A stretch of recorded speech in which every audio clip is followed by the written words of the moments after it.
got a, we don't have a ton. Because I'm getting lessons. The sister lives in Fall Lake. Yeah. So there's a pro there that they need to take classes with. Is it Drew?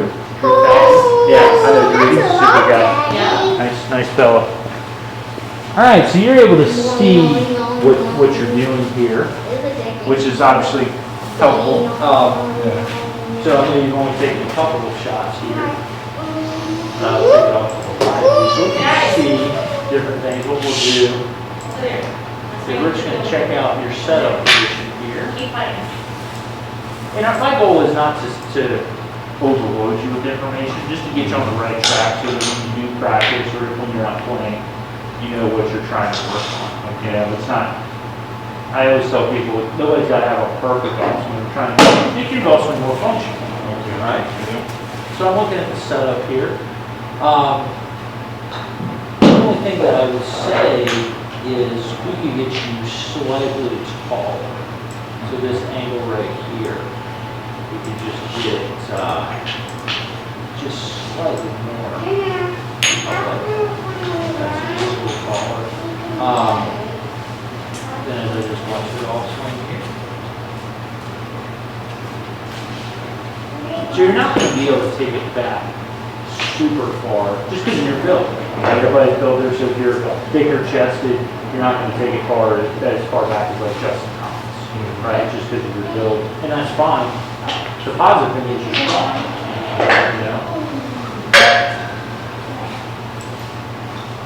Now, does it look like I have my body more in the swing, or is it just arms? So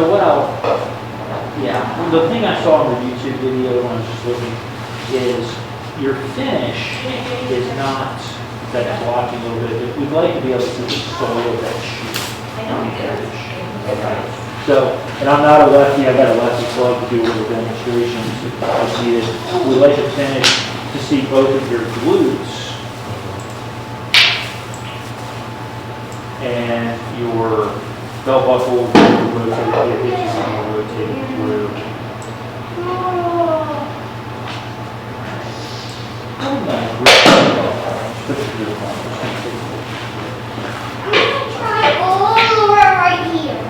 And then just hold it up like this one. All right, so you've got the 10-finger grip. Okay, so I would encourage you I always hate to make a grip change at the beginning of the lesson because it feels weird. But once you get your right hand on, with your pinky here, you've got your 10-finger grip. It's called that because all 10 fingers are on the club. If this pinky, I'd like to see you either overlap it where you put it in between index and middle finger, and then your other 3 fingers are still on the grip. Or you could interlock it. Either one of those two. I think the interlocking feels better, a little better. And so but it just doesn't feel like I have more, control. Yeah. Sometimes I've found that when you're people with the 10-finger grip, and I just look at tour players, there's only a couple of them that do the 10-finger grip. I don't know if there are any currently. But I'm like either overlapping or interlocking is good. So 2 pretty good golfers, Tiger and Jack Nicklaus, they interlock. So that's a pretty good indication. That's a good one. What I'll say is take a couple of swings where you interlock. No golf ball, just a couple of swings. And just tell me on a scale of 10 how weird it is.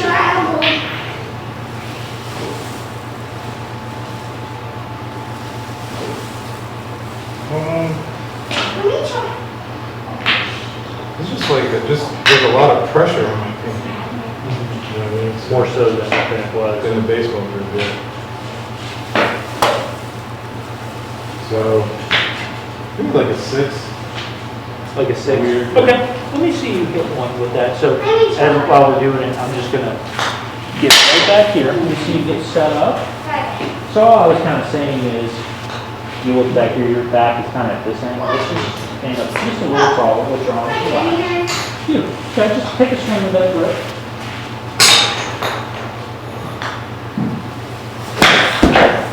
That does feel weird, doesn't it? Yeah. Oh, you hit high, Daddy. Yeah, no.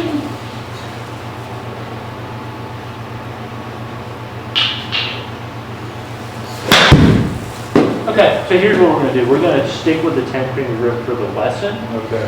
but I would encourage you, like, you can literally just, you're sitting on the couch watching TV, just hold the phone. Okay. Right? Go out to the yard, take a couple practice swings like that. It's not a must do, but I think you can see some benefits once you get used to it. Okay. Okay. So let's look at this one, and then we'll compare that to.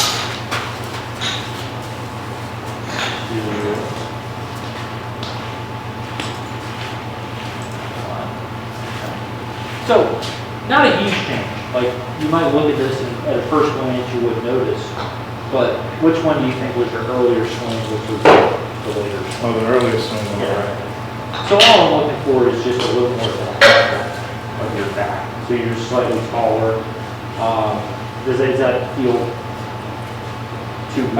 I think when I was upright more, I topped it.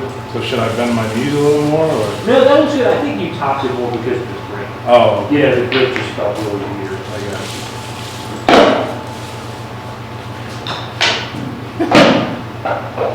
But I do like that finish better when we look at this finish. So see in your first one, there this foot is off the ground. So when you, at impact, you want most of the weight on your forward foot. Right, so that's an indication. That's gonna, and you said you get a lot of shots left. Well, yeah. Yeah. So that's kind of, you're hanging back on this foot. Now it's not allowing you to rotate your body all the way to the finish, which is going to help you club rotate. Okay? So, let's do this. You can go back to your grip that you had. You're going to set up where you're slightly taller with that angle of your back. And when you take a practice swing here, I want you to feel like you are on that forward foot as you'd be hitting the ball. Very good.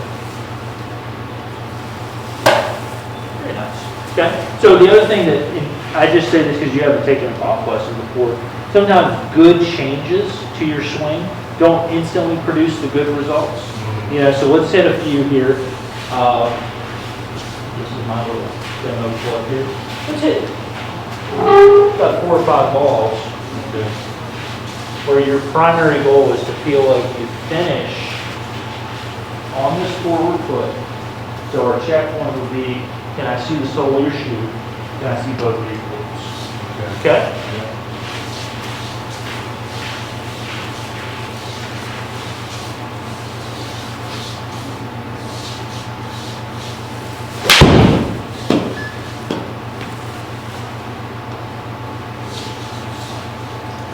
Let's flash it on the screen. You hit it far, Daddy. Much better finish, right? And I can give it about 5 or so.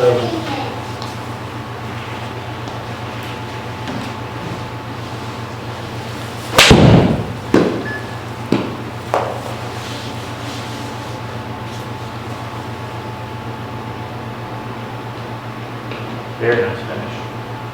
Okay. Does that feel weird? No, not really. No? No. I just gotta remember, Right. like it's always about the follow through. I gotta remember the upright. Yeah, they pull a little more upright. Good.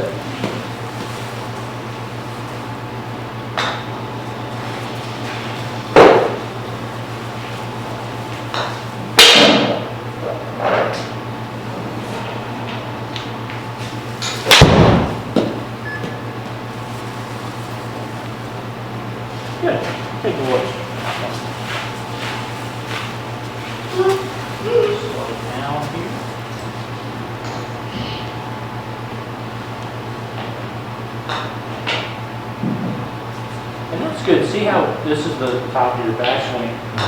You want the hips to start like that. And you've probably seen that on YouTube videos, the lower body starts. So we're looking here, and we're seeing how the lower body is engaging. That's helping to pull more through.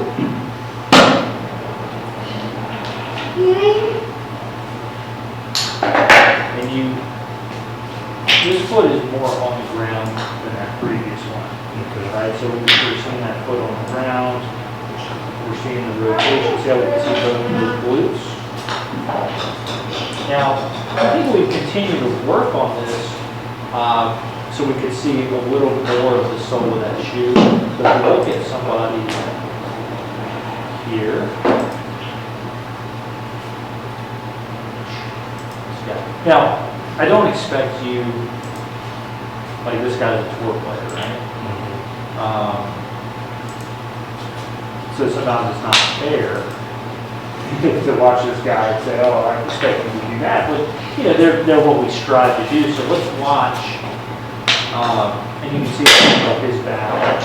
It's still angled over, it's just not as much. So maybe an easy thing for you is just a checkpoint would be, is your chest way over, or is it a little more? I'm obviously not saying it's going straight, it's just slightly closed, essentially.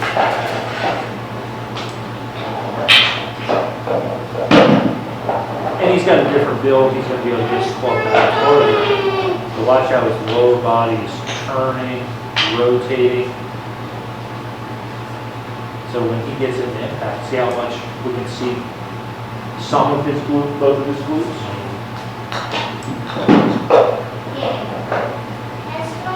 So we can't see quite as much of your glutes. So you can see that forward foot. That weight is on that forward foot.